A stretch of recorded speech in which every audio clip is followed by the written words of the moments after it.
Good morning, everyone. Thank you very much for joining us. My name is Brooke Berlin, and I oversee the sales and marketing for TransAfrica here in North America. I have been absolutely delighted by this series where we've been able to go in depth with the team and the specialists and learn more about what it is that they offer. I myself am specifically excited about today's webinar because I am supposed to be going to Ivory Coast in December. I'm keeping my fingers crossed and my thumbs held that still happens.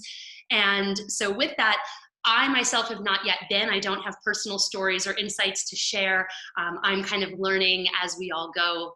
So I'm very excited to have both Carlotta and Roberto here with me today. Carlotta has been on all of these webinars.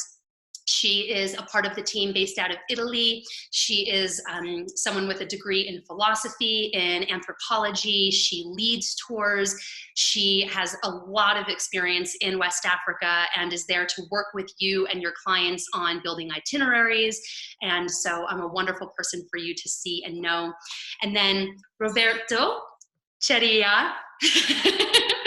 We're practicing my Italian as we go also, who oversees all sales for TransAfrica, has been with the team, gosh, I think almost 20 years now. I'm sure many of you have met him at We Are Africa, ITB Berlin, other trade shows as well. And he's a real expert in Ivory Coast.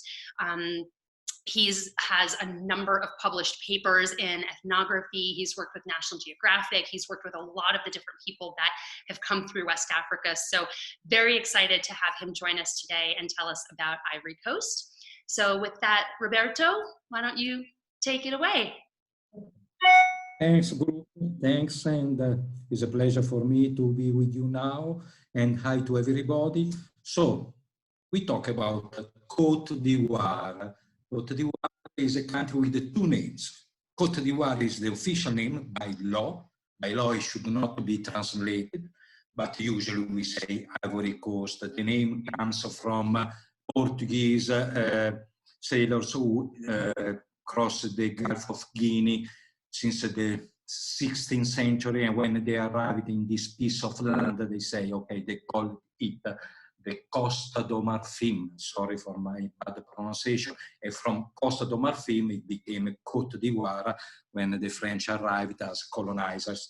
And the country, you see, has a square shape, is independent since, let me read, 7 of August 1960, and the income comes mainly from agriculture, cocoa and cacao and other products.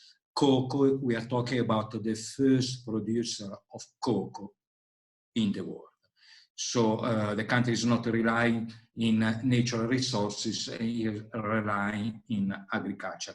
Where the country is located, in West Africa, of course, on the east side is bordering with Ghana, on the north with Burkina Faso and Mali, and on the west with Liberia and Guinea.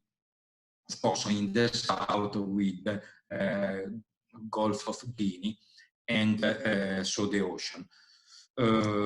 Some basic information about the country. So, two names, Côte d'Ivoire and Ivory Coast, two capitals, of course.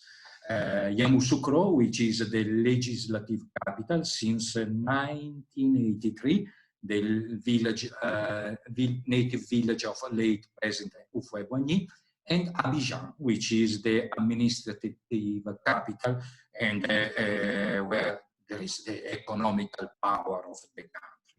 So, how many people live in Côte d'Ivoire?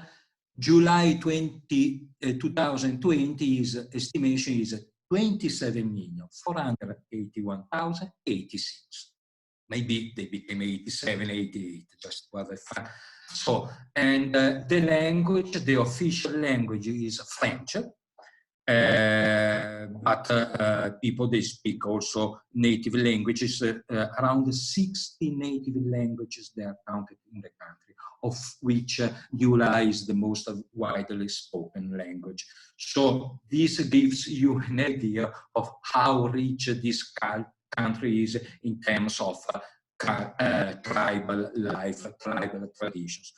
Something more just to have fun, for a country with a population of 27 million people, we have 33 million mobile cellulars, which means that very, very well interconnected each other. And so more about the area, 300,022, 322,000 square kilometers, which makes the country slightly larger than New Mexico. I'm more familiar with Italy, and is slightly larger than Italy too. So weather means when is good time to travel to Côte d'Ivoire. So tropical weather, which means a raining season from April to October, which means that it's good time to travel from end of October to the start of April, when we are mainly dry season. The currency is franc CFA, which has a fixed exchange rate with the euro. 1 euro is 655.957 francs CFA. This also is a reason, the main reason why our rate is there in euro, because there is a fixed exchange between the local currency and euro. So how to get prepared for a tour to Côte d'Ivoire? Visa is needed before traveling. 2 ways to collect the visa. The easiest one is online. So there is a website, you apply, you pay, I think today is 73 euro, you get a receipt, then with the receipt you travel with the receipt, you reach the airport in Abidjan, they take your receipt, they turn the receipt into a visa on your passport. The alternative would be to apply the visa at the nearest embassy of Côte d'Ivoire. Very important. If you travel by land, for example, coming from Ghana or coming from Guinea, is compulsory to have a visa which you obtain at the embassy and not the online visa. So vaccination, yellow fever is compulsory. Please make sure that your people travel with the certificate. 1 shot of yellow fever now lasts for the whole life. So not like in the past, just 10 years. Malaria prophylaxis is highly recommended. So something about daily life in Côte d'Ivoire. Music. Allora, the most famous rhythm is coupé décalé, a very percussive style featuring African samples, deep bass and repetitive minimalist arrangements.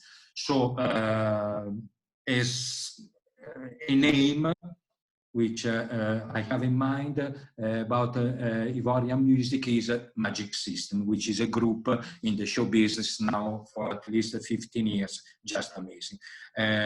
What about cuisine? A dish, probably the most representative dish of Ivorian food is atiké, which is a side dish prepared from fermented cassava. So where you can taste local food and, for example, atiké everywhere, but especially in the maquis. Maquis is the French word to call the local restaurants.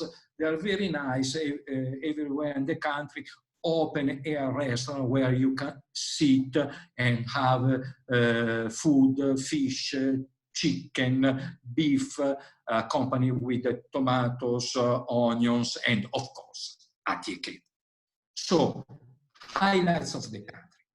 Highlights. We are going to talk more about these highlights, but just to have a general picture. Highlights. Culture across the time, nature. Culture. So, if ask me, why should I travel to Côte d'Ivoire? I give you the answer. If I have the opportunity to give you only one answer, come to watch Dancing Mask. Not just because it's the only place in West Africa where they have a dancing mask, but the variety of dancing masks in Côte d'Ivoire is just amazing. You will see more with the next pictures. So sometimes the dancing mask, they are accompanying male and female initiations. Beside dancing mask and male initiations, there are traditional kingdoms in the central region of the country. Across the time, what does it mean? Across the time, it means that if you travel to Côte d'Ivoire, you see things related to the past, things related to the present, things open to the future. The past, Liana bridges. The past, fetish houses. The past, iron melting production. The present, Abidjan, West African metropolis. The present is Yamoussoukro, the biggest church in the world. But in the future is this urban reality, which is booming in the cities, especially in Abidjan, which shows that the country and the people, they are open to the future. So what about the nature?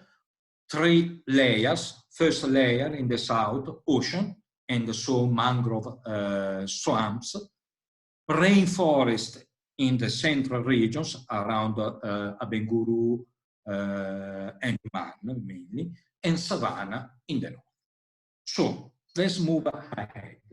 Here we give you a sample of itinerary. 2 or 3 things. First, if you come to Côte d'Ivoire, try to visit all the country. I mean, south, central regions, and the north. Because this is a rich country and every region has its peculiarities. Secondly, how many times to invest?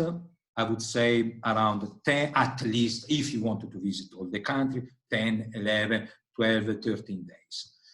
And we try to mix, you see, land and flight. Just the flight is helping us to save some time and some long drives. In Côte d'Ivoire, it's possible also to hire helicopters. There is a company of giving this opportunity based in Côte d'Ivoire. So Côte d'Ivoire can be combined with Ghana, for example, starting in Ghana and finishing in Côte d'Ivoire, or vice versa. Côte d'Ivoire can be combined also with Liberia, with Guinea, starting from, I don't know, Sierra Leone. Côte d'Ivoire is part of our grand expedition, which is starting in Dakar and ending up in Cotonou and in Lagos. So if you don't have 10 days, what we recommend is, okay, to stay in Abidjan, but to move also out of Abidjan. By plane, by car, by helicopters, but don't come to discover Côte d'Ivoire and just visiting Abidjan, unless you have just 1 day, okay? But the most important things to visit, to explore in Côte d'Ivoire, they are in the countryside. So how we start our tour? Of course, by the capital, Abidjan, which is a fast-growing metropolis, growing not horizontally like most African towns, but vertically. Why? Because the town is divided into 2 by a big lagoon, Ivory Lagoon, dividing the town in 2 sections, in the north and the south. The town is composed, I hope not to be wrong, by 14 districts. And so all together they compose Abidjan, which is inhabited by how many people? And this is a good question. Because if you open Wikipedia, the English version, you read 5 to 6 million. If you open the French version of Wikipedia, you read 4 million. So many, let's say many people. Is for sure the second largest town in West Africa after Lagos. So when we are in Abidjan, we make a city tour, we try to see the most peculiar highlights of the town, and for example, the Fanico, they are the laundrymen washing clothes in the river. There are around 200 people, more or less, mostly coming from the north. They start very early in the morning. They go around knocking at the doors of their customers, collecting laundry, going to the Banco River, washing, drying it up, and bringing back at evening time. And just one thing, Banco River is beside the Banco Forest, and the Banco Forest is in the town. This is amazing. It's part of one of the things that makes Abidjan quite peculiar. There is a forest into the town. So when we are in the capital, of course, we try to see also a colorful market like the one in Trashville, which gives us the opportunity to have some interaction with the people and some beautiful pictures. And we stop also for a craft market at the start or better at the end of the tour. Craft market means a good variety of production. See here the Colon. Colon, they are a good example of pop art, a modern style. They adopted the symbol of colonizers, but they turn it into an African style production. Colonizer, but in black features. So then from Abidjan, we move to the northeast, still in the central region, and we meet the Agni people. The Agni kings. The Agni, they are quite a large population, 1,200,000 people. They came during the 18th century from what the Ashanti Kingdom, in the present days is Ghana, and they still share with the Ashanti a similar lifestyle linked to the gold of the forest and the cult of kings. So if you have visited the Ashanti in Ghana, you feel a little bit familiar. During our time of visiting the Agni, we meet with one of the kings and the court. They introduce us into their culture. It's a monarchy with a very complex original system based on matrilinear system, which gives to the woman high status in political, economical, and religious areas. Yes, we meet the Komians, who are women practicing divination. They dance, they fall in trance, and during the trance they make a divination. And this is a proof that women, they have a role also in the religious life of the Agni people. Then from the Agni kingdom, around Abenguru, we move to the central region, to Yamoussoukro. As I was saying, Yamoussoukro is the capital, legislative capital of the country, and in Yamoussoukro we visit the Basilica of Notre Dame de la Paix, Our Lady of Peace. It's wide of 150 meters, make the church the largest religious building in the Christianity. This was an ambitious project decided by late President Houphouët-Boigny, who was born in Yamoussoukro. He wanted to make the greatest church in the world. Quite ambitious project. You see, it's almost a copy of St. Peter in Rome, and now the reality is that now is a main site for pilgrimage for Catholics coming from all West Africa. Then, after having visited the church and having spent the night in Yamoussoukro, we move a little bit to the north and we stop in Bouaké, where we have we meet the Baoulé people, and the Baoulé people they keep secrets of a complex craftsmanship, especially concerning bronze production, and they have amazing masks. And this will be the first dancing mask of almost endless list of experiences we have in our tour. Goli mask. When they perform Goli mask, they perform a Goli mask when there is a special reason to perform, like funerals or for entertainment of the village. While celebrating peace and joy, the participants sing, dance, and drink, of course, palm wine. This mask has been inherited by the Baule from the Wan people at the beginning of the 19th century. Then from Boaké, we move to the north. We reach the Senufo tribe living in Korogo. Senufo tribe, very animistic, with still now fetishist houses. We're going to visit this fetish house. Three things about the Senufo. One is that they have a spectacular mask dance, which is the boloi, known as the panther dance. And this dance is performed during the time of the initiation. So the mask, the initiation, called Oro, lasting 21 years for men. So they take a child and they turn into an adult by teaching him secrets about religion, of social life of the Senufo. So mask, the dance, the initiation, and we have the opportunity to offer you a visit and a meeting with a blacksmith still producing iron with a traditional way of melting. This is amazing experience. Iron melting started in West Africa 1,000 years before Jesus Christ. So we are back into a long last history.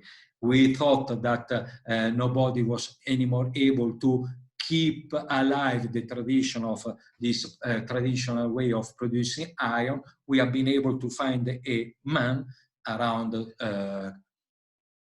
Korogo, and we meet him, and we saw all the process from start to the end.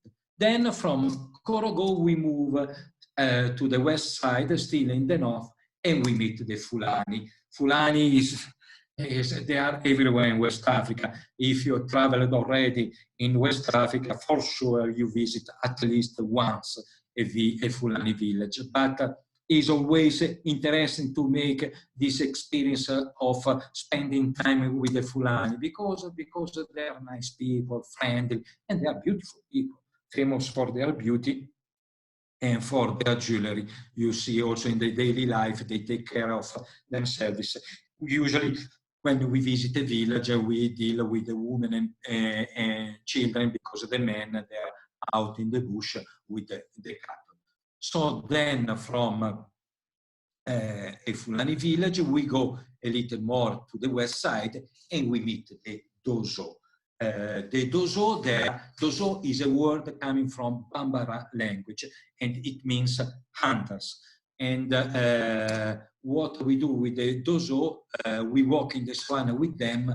They are dressing in their traditional costumes made of Bogolan fabric, Bogolan or mud cloth, and they are carrying their shotguns covered with amulets. You see in the picture the amulets supposed to protect themselves. Dozo initiated hunters, part of the Malinke tribe. Malinke tribe is a tribe living in the north of Côte d'Ivoire, south of Mali, east of Guinea.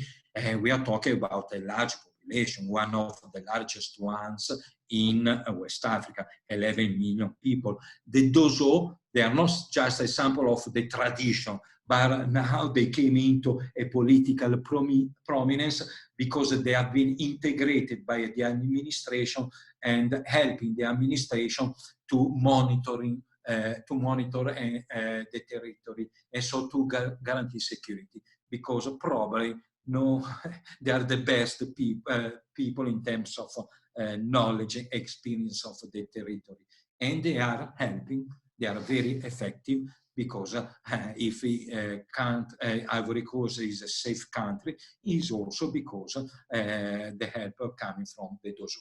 Then we start going down and we meet the Yakuba. We visit a village around the thatched houses. Women, they gather together around the drums and they call for the mask. Here you see a Yakuba mask.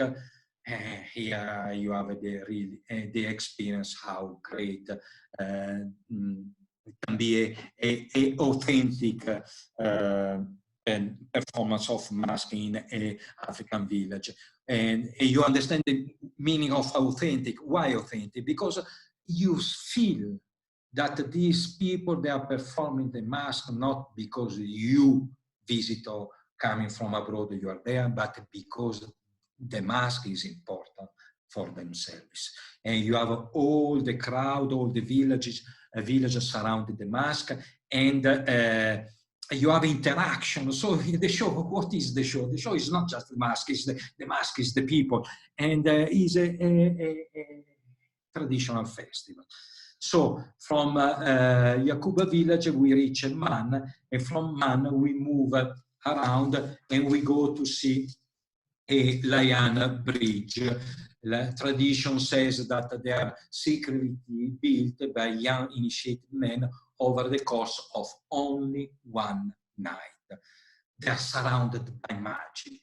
In fact, they are made of large and thin creepers attached to the trees of both sides of the river. So we go, we see, we discover that these bridges are made just with fibers, raffia, branches, wood, no one piece of plastic. Just amazing. And what is amazing is the combination, not just how they are made, but the fact that, made by one night, initiated people, women, they cannot watch the men when they are building the bridge. So this is West Africa. Then we start moving around Man. We reach isolated settlements inhabited by the Gere ethnic group. And here we attend more sacred and spectacular mask dances. Here, we move from one village to the next one, and each time is an experience. You have people dancing, and you have the mask arriving. So never forget that the mask is not just something that they wear to hide themselves. Is not just the one dancing with the mask is not just represent the spirit. The mask has a power to turn the reality of the one dancing with the mask. So the mask is the spirit. So when the mask comes to visit a village, it's a blessing for the village, and people, they are happy and they ask for protection from the mask, because the mask is bringing the spiritual power of the gods worshipped in the village. So one more picture of a dancing mask. You see, you can take this piece of this mask, bring it into the museum, and to have a piece of art. But our chance by traveling to Côte d'Ivoire is that our museum is the village, and our is a live village. So we have a very, very lively experience. So as part of the experience in the region of Man is the meeting with the initiated girls, the jongleurs. They are initiated girls with their face painted in white cowling, performing a unique and acrobatic dance. What happens? A young man throws in the air the girl, and the girl flying, and in the opposite side, somebody is waiting for her with knives. So when the girl is almost on the knives, the guy is open the arm and is welcoming the girl in the arm.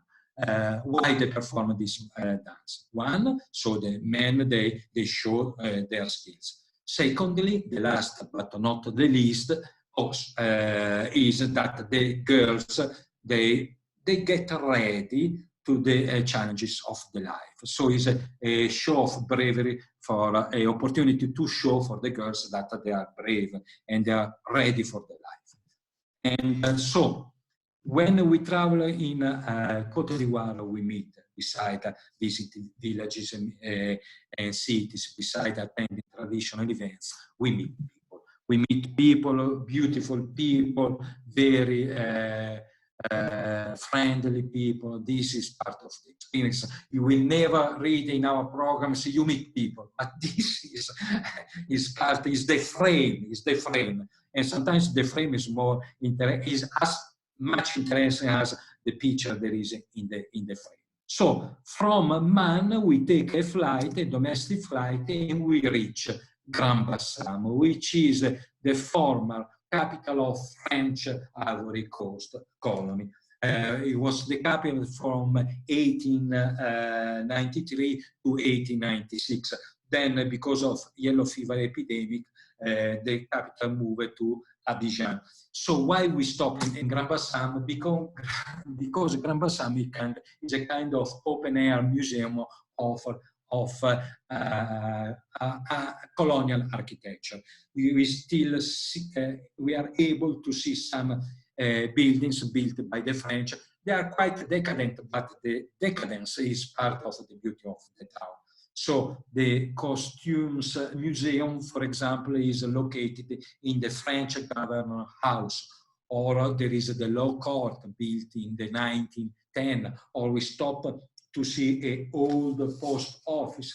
Then finally we are facing the ocean and we can have some rest for one or an extension of 2-3 nights on the ocean, just to rest before flying back home. And when we are traveling in Côte d'Ivoire, where we have our overnights in hotels, of course, the best available, which are 5-star hotel in Abidjan, which are in the countryside, usually 3-star hotel with Wi-Fi, air conditioning, private facilities, and which are comfortable beach resorts on the coast. Sorry, never forget that West Africa, the real luxury is the experience, and the combination of experience and the best available hotels. For your information, especially in the countryside, it's very rare to get clean rooms.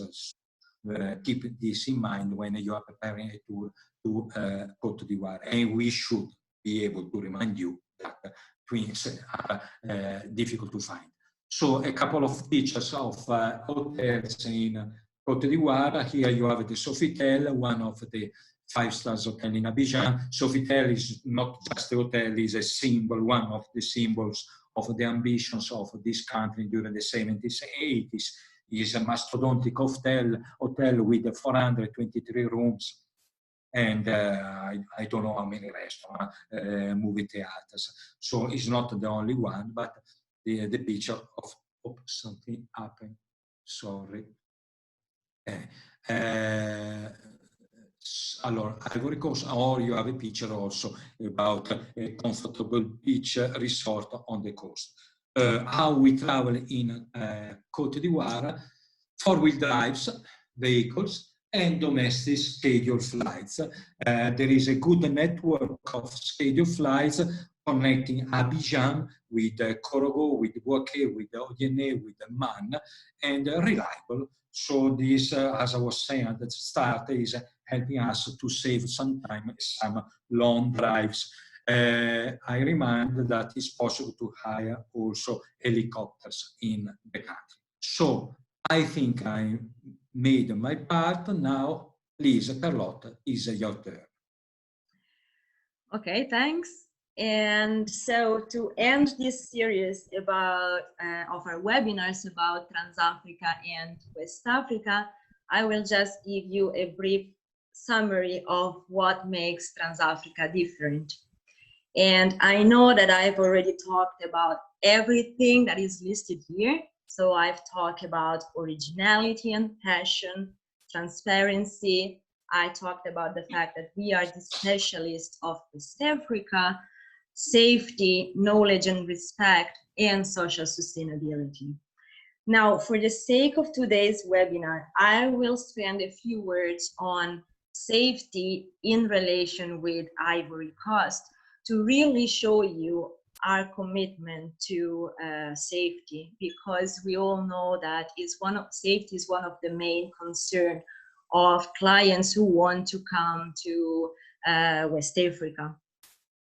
So you might know that Ivory Coast is a troubled recent history, because a civil war broke out in 2002 and ended in 2007-2009.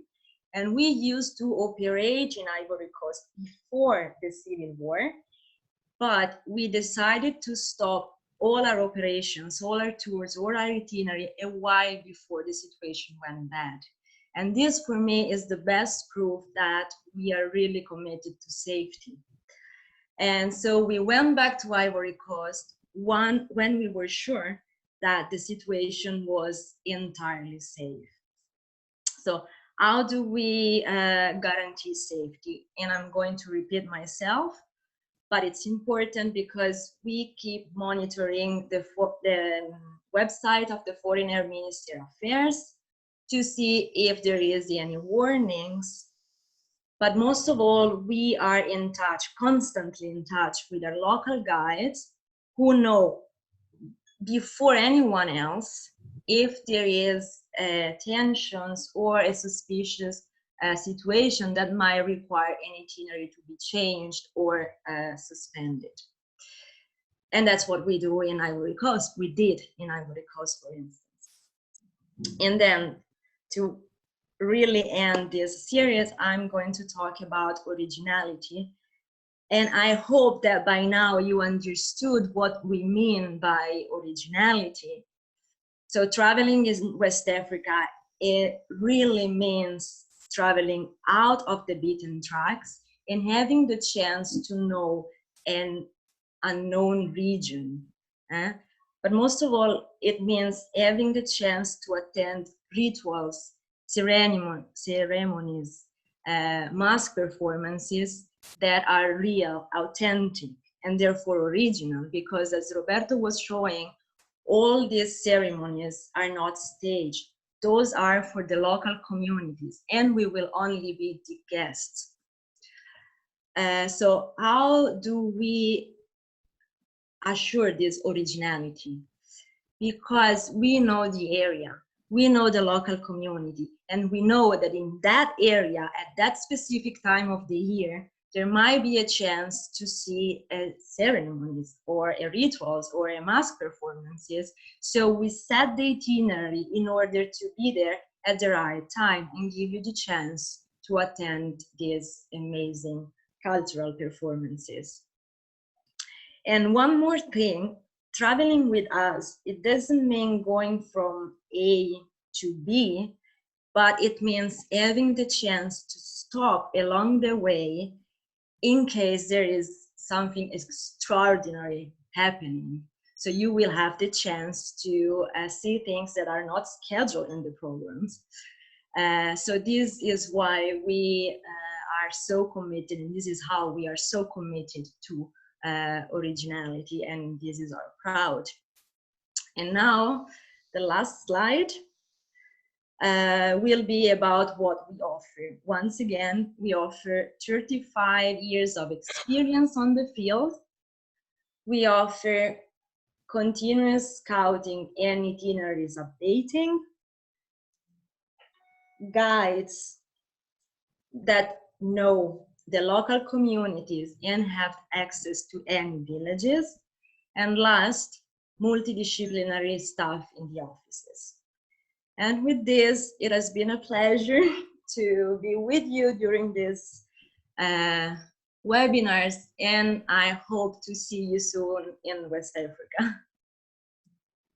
Thank you very much, Carlotta. Thank you very much, Roberto, and to everyone who has joined us. So we've got some questions that are already starting to come in. Please, if other people have questions, go ahead and just send them through in that Q&A and we will answer them. I've been laughing. Any of you who have joined us through the weeks, one question we always get is, what book do we recommend? Should people read? And we have that list on our website now, which is great. But I feel like I prepared myself for this one because I've started reading 9 Hills to Nambokaha by Sarah Erdman. So I'll throw that one up there for you. So that is what I'm reading this week. And it is about Ivory Coast. She spent 2 years in the Peace Corps living in Ivory Coast. So that is my recommendation, and hopefully that answers one question. And just want to reiterate what Roberto said as well. I mean, he's serious when they talk about how much time it takes to really appreciate Ivory Coast. And that's why I haven't been able to get there yet. In the past 2 years of traveling through West Africa with TransAfrica, I keep saying, and can I go to Ivory Coast? And can I go to Ivory Coast? And they keep coming back and saying, not until you have 2 weeks. So they are serious about that. And I think that he's really answered the fact that there's just so much to see and do there. So I am excited for when that time comes. I'm going to start with some questions. How important is it to speak French, or at least understand it? The person said, you know, I've spent time in Congo, Brazzaville, and I think people would struggle without some understanding of French. So what do you think about people that are traveling and just have no comprehension of French? French is the main language. French is spoken in Abidjan. In the city, you can speak also, find somebody able to speak English, of course. But French is spoken everywhere in the country. So if you speak French, you can move around without any problem. Maybe when you reach remote villages. I hope that this was the question. And you can have also reliable English-speaking guys. I'll add to that, though. Yeah, if I might add something. Please, go ahead, Carlotta. Yeah, of course, French is the official language, but if you don't speak French, we always provide English speakers guides. So it's not really a problem, especially if we are talking about FIT. That's what I was going to add as well. Again, just from my time in Senegal, where they, you know, primarily speak French as well, is we always had our guide. We always had someone from the team. We always had someone who could help to translate or read if we were away from internet and I couldn't be using, you know, translation services. So there had been a question in a previous webinar when I was traveling in Benin and Togo. At that specific time, somebody said to me, are you doing a drive around by yourself? Can you do this on your own? And I said, absolutely not. The reality is what Roberto just showed you, and as Carlotta explained, the access to these communities, to the dances, to the villages that they have a long-standing relationship with, these are relationships that there's no way I could do this trip on my own. So your guests are always going to be with a member of the team when they're traveling with us who can help with that language barrier if there is one. There was a question again about resorts, but I think that was earlier on, and we've kind of spoken about the fact that there are actually 5-star hotels in the city. There are some beach resorts as well along the coast. So yes, and if you or your guests, same thing, are coming to travel and want something extended so that you have more time to relax, that is something that we can make happen. Yes, and the main spot for some relax on the beach is Grand Bassam, where we spend the last overnight, or a little bit more towards Ghana, Assigné, and where there is a good beach resort. In the opposite side, if you look at the map, you see Sassandra. Around Sassandra and San Pedro, there are good beach resorts too.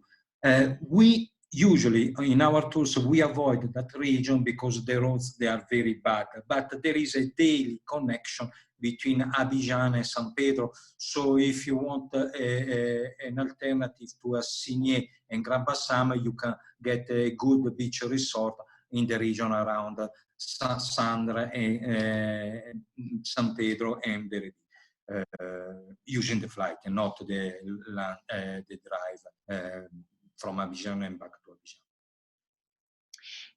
Is there a dance company in Abidjan where people can take local dance and music lessons? Absolutely, yes. Absolutely, everywhere. Absolutely, yes. Now, what is amazing is, what would be interesting is to find somebody who is able to resume, to give you an idea of all the variety of the country, because there is not just one dance, but several. But it is absolutely possible to have a school, dance school, or during the tour to meet some groups and to spend a couple of hours to not just to watch dancing, but to learn with them.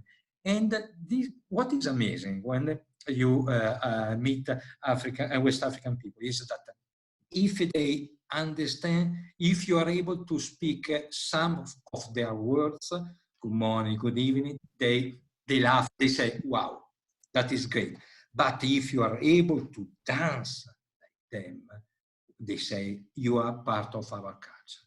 And so their culture is more reflecting in the dance style than in the language. So a good way to be initiated as part and to learn the culture is to learn how to dance, and they appreciate it.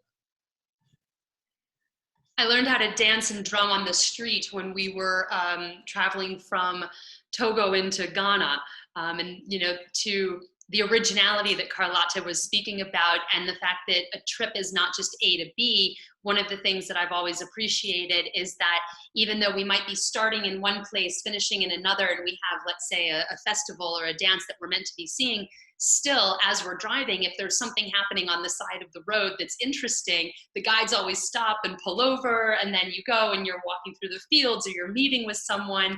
So as soon as the guides know what it is that you and your group are interested in, then they keep an eye out for it, and they're always looking around to see how that can be incorporated.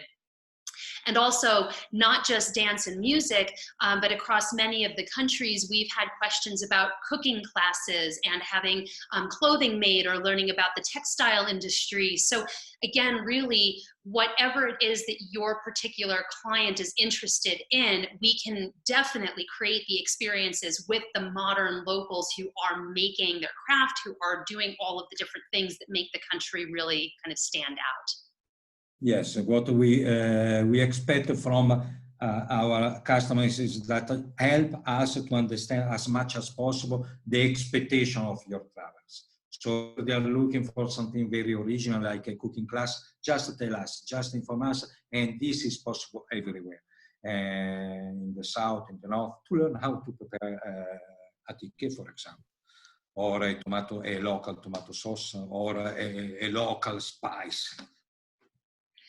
So then two questions that I'm going to kind of combine into one is, can you just go over again access and the visa process? So in terms of getting to Côte d'Ivoire, with flights, with border transfers, how do you get there? And specifically then clarify the visa when something is happening over land.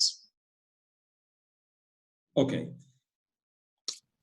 You are reaching the country by plane, so airport. You have two ways to get a visa. The easiest way is online application.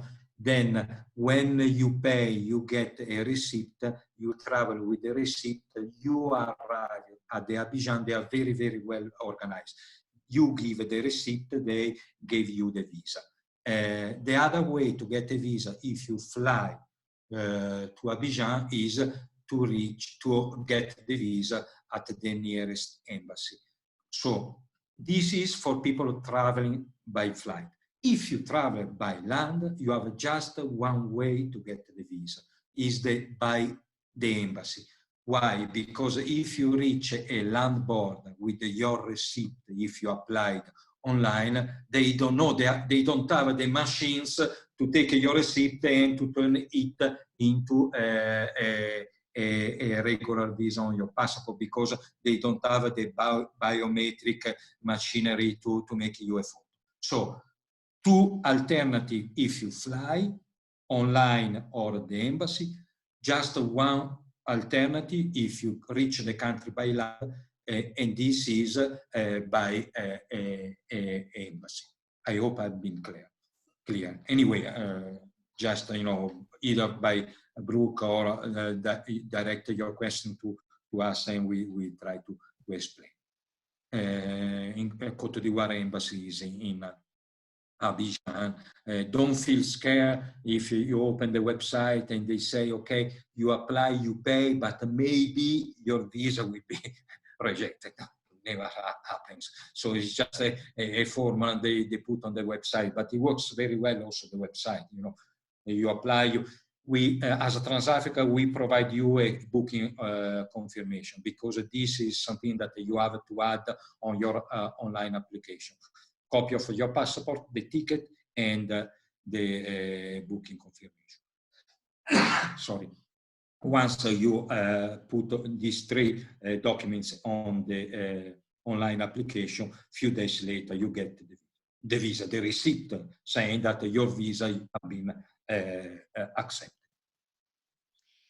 And a question about weather and time of year and how likely, when will people be performing the different mask ceremonies that you showed? So speak a little bit more about that, please. Sure. So the best time is dry season. Dry season because people, they don't have to work in the fields, and so they have the time to make the funerals, the traditional funerals. So during the funerals they perform masks, and they have more free time, more spare time to dance. During the raining season, there are two reasons not to travel. One is the raining season, which is spoiling maybe a little bit your journey, and also because people, they are at the rainy season, they are farmers, they are more committed to the farming work. The network of roads in Côte d'Ivoire is quite good. Almost 95% of the roads we take during our tours, they are paved. So rain is not spoiling the driving. Is just not the best time. So from end of October to the start of April, this is the good time.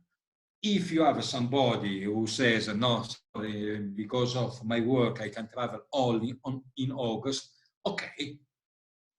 Actually, we don't say we don't travel in August. It's not maybe the best time of the year, but still possible to travel and to enjoy the country.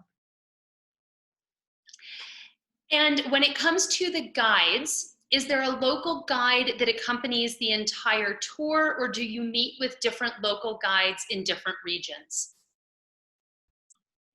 Both. I mean, we have one guide accompanying our guest from start to the end, English-speaking guide, and then the guide is relying on local guides.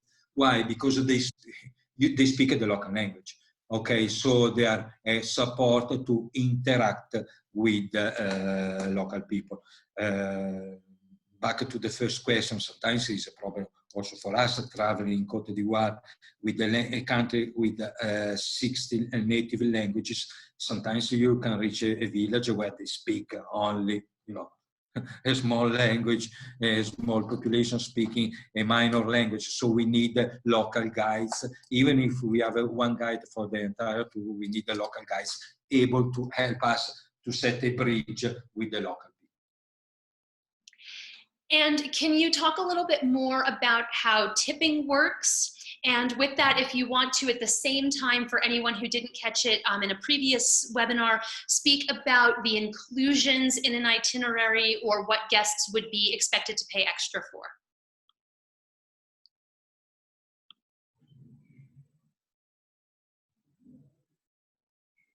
Roberto, I like that. Now all of a sudden he's not. When it comes to money. So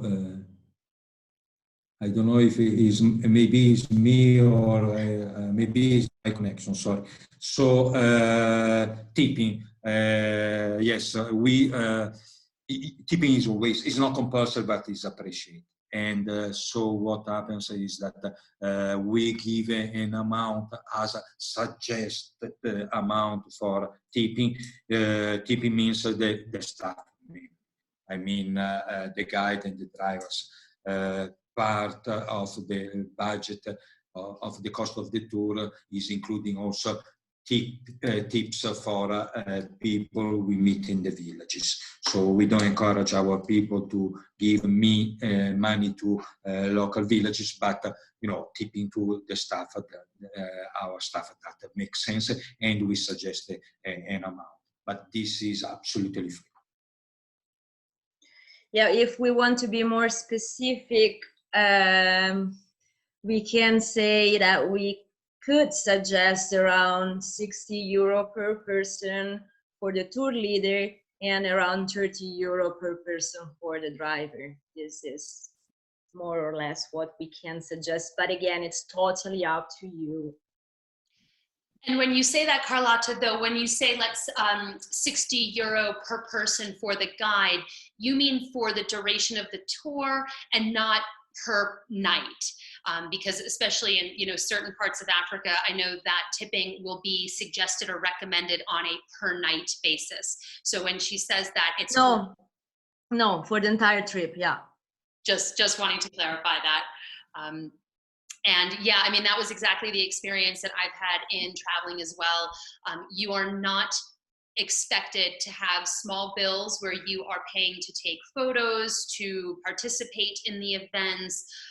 If you are sitting down together at the meal, at a restaurant, those sorts of things, all of that is included in the cost of the itinerary. And then it really is just the people that you spend the duration of the tour with. And any other specifics would be outlined in the itinerary.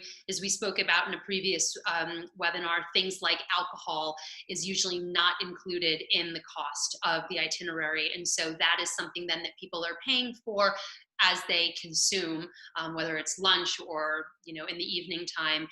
Those are things that guests usually are paying for themselves. Yeah, correct. Excellent. Well, that's all of the questions that we have for today. Of course, like I mentioned, the webinar is being recorded, so that will go up online. You will be able to rewatch it. Of course, we welcome you to share this with your guests if they're looking to travel to any of these destinations.